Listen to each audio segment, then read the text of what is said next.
Okay, so I'm back and we're still working on this can that is rolling across the floor, and now we want to try to figure out the amount of time it should have taken for the can to roll. So let's go back up into the thing, back to 7.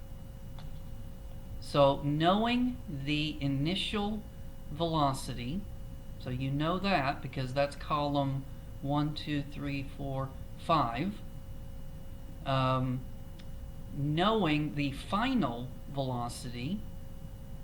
Now, do you know the final velocity? Okay, what was it? The can came off the ramp with this initial velocity, but what was its final velocity? It was 0.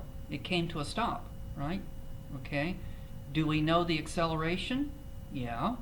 That was the column that you just got finished calculating. Okay. So write down the equation for how fast. So write down the how fast equation.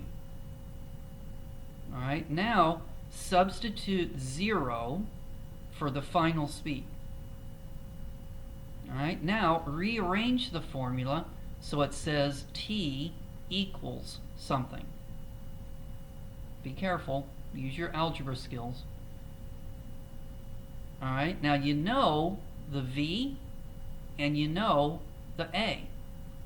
So use your calculator and calculate the time that it took the ball or the can to roll on the ground. And now the moment of truth. So the numbers that you get for the time for the can to roll on the floor calculated should have been equal to the time for the can to roll on the floor measured with your stopwatch. How bad was it? So how close did you get on those two numbers? Well, there was a lot of estimating that we did on this particular lab. So I did it and I got numbers that were, they were kind of close to each other, but at least all of the times increased. So that as you released it from a higher height, it took longer to roll on the ground. So verified that at least that much is true. And so if you didn't get your numbers right, then that's okay. So this particular lab gave you a lot of experience using the concepts of potential energy, and then kinetic energy, and then work, and then force, and then the how fast equation. So this one had a lot of math to it. Okay, so I'd like for you to finish that up, and then let's go to the post-lab questions. So what did you learn in the lab? Which part of the lab was the most useful?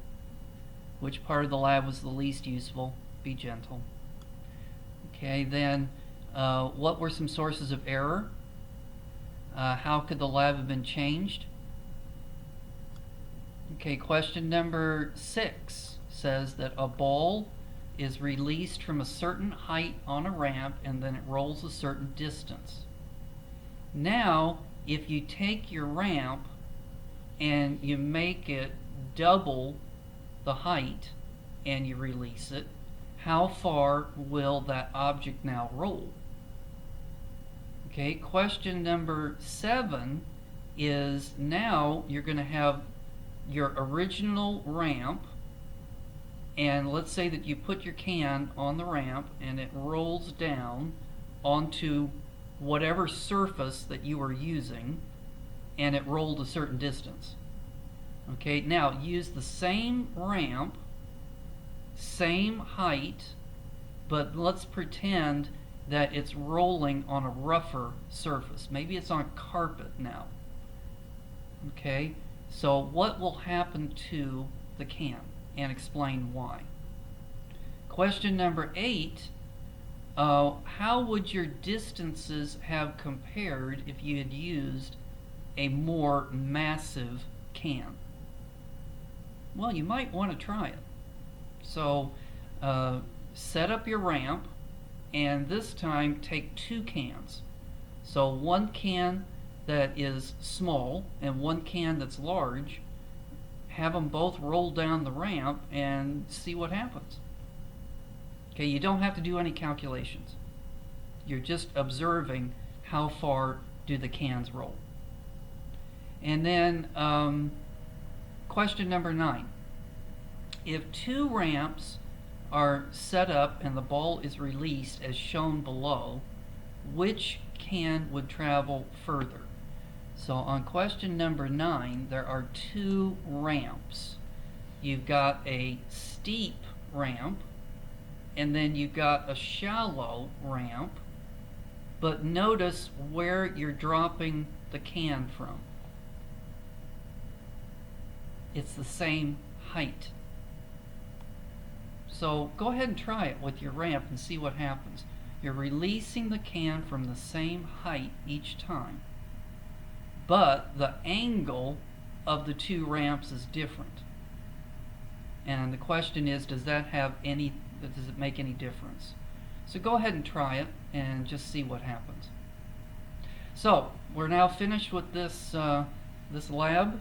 It's going to require a lot of calculator work, and unfortunately, if you were in lab when I went over it, I showed a much easier way of doing all the calculations. So unfortunately, you're just going to have to bang it out with your calculator, unless you know how to manipulate Microsoft Excel to make it do it for you. Once you get it completed and you turn in the lab to me, if you ask me, I will show you how to use Microsoft Excel in order to make those calculations much more rapid. Alright, so that's it for our lab for today. So I will see you back in class. Bye.